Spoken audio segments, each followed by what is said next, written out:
ಯುವರಾಜ್ ಕುಮಾರ್ ಚಿತ್ರರಂಗಕ್ಕೆ ಗ್ರ್ಯಾಂಡ್ ಎಂಟ್ರಿಯನ್ನು ಕೊಟ್ಟಿದ್ದಾರೆ. ಸದ್ಯ ಎಕ್ಕಾ ಚಿತ್ರದಲ್ಲಿ ಇವರು ನಟಿಸುತ್ತಿದ್ದು ಇದು ದೊಡ್ಡ ಮಟ್ಟದಲ್ಲಿ ಸಿನಿಮಾ ನಿರ್ಮಾಣ ಆಗ್ತಾ ಇದೆ. ಈ ಸಿನಿಮಾ ಮೈಸೂರಿನ ನಂತರ ಬೆಂಗಳೂರಿನಲ್ಲಿ ಶೂಟಿಂಗ್ ನಡೆಯಲಿದೆ ಅಂತ ಚಿತ್ರತಂಡದಿಂದ ಮಾಹಿತಿ ಇದೆ. KRK ಪ್ರೊಡಕ್ಷನ್ಸ್, ಜಯಣ್ಣ ಫಿಲ್ಮ್ಸ್ ಹಾಗೂ KRG ಸ್ಟುಡಿಯೋ ಸಂಸ್ಥೆಗಳು ಒಟ್ಟಾಗಿ ಎಕ್ಕಾ ಚಿತ್ರಕ್ಕೆ ನಿರ್ಮಾಣ ಮಾಡ್ತಾ ಇದೆ. ಸಂಜನಾ ಆನಂದ್ ಹಾಗೂ ಸಂಪದ ಚಿತ್ರಕ್ಕೆ ನಾಯಕಿಯರಾಗಿ ನಟಿಸ್ತಾ ಇದ್ದಾರೆ.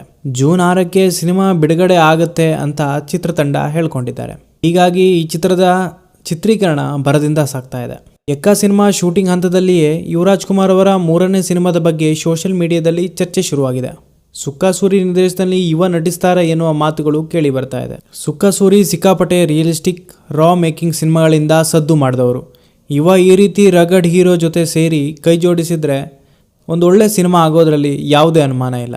ಸೂರಿ ಕಾಗಿ ಬಂಗಾರ ಮಾಡೋಕೆ ರೆಡಿಯಾಗಿದ್ದಾರೆ ಅಂತ ಮಾತುಗಳು ಹಲವು ವರ್ಷಗಳಿಂದ ಕೇಳಿ ಬರ್ತಿತ್ತು. ಆದರೆ ಈ ಸಿನಿಮಾಗೆ ತುಂಬ ಜನ ಹೀರೋಗಳ ಹೆಸರು ಕೇಳಿ ಬಂದಿತ್ತು. ಆದರೆ ಯುವ ರಾಜ್ಕುಮಾರ್ ಈ ಸಿನಿಮಾಗೆ ಫಿಕ್ಸ್ ಆಗೋದು ಬಹುತೇಕ ಖಚಿತವಾಗಿದೆ.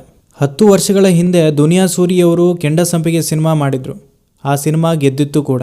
ಅದೇ ಸಮಯದಲ್ಲಿ ಈ ಚಿತ್ರದ ಪ್ರೀಕ್ವೆಲ್ ಹಾಗೂ ಸೀಕ್ವೆಲ್ ಘೋಷಣೆ ಮಾಡಿದ್ರು, ಕಾಗೆ ಬಂಗಾರ ಮತ್ತು ಬ್ಲ್ಯಾಕ್ ಮ್ಯಾಜಿಕ್. ಅದರಲ್ಲೂ ಕಾಗೆ ಬಂಗಾರ ಚಿತ್ರದ ಬಗ್ಗೆ ಪದೇ ಪದೇ ಮಾತನಾಡಿ ಬಹಳಷ್ಟು ನಿರೀಕ್ಷೆ ಹುಟ್ಟಿಸಿದ್ರು. ಆದರೆ ಯಾಕೋ ಸಿನಿಮಾ ರಿಲೀಸೇ ಆಗಲಿಲ್ಲ. ಈ 10 ವರ್ಷಗಳಲ್ಲಿ ಸೂರಿಯವರು 4-5 ಸಿನಿಮಾ ಕಟ್ಟಿಕೊಟ್ಟಿದ್ರು. ಆದರೆ ಅದ್ಯಾವುದು ಹೇಳುವಷ್ಟು ಸದ್ದು ಮಾಡಿರಲಿಲ್ಲ.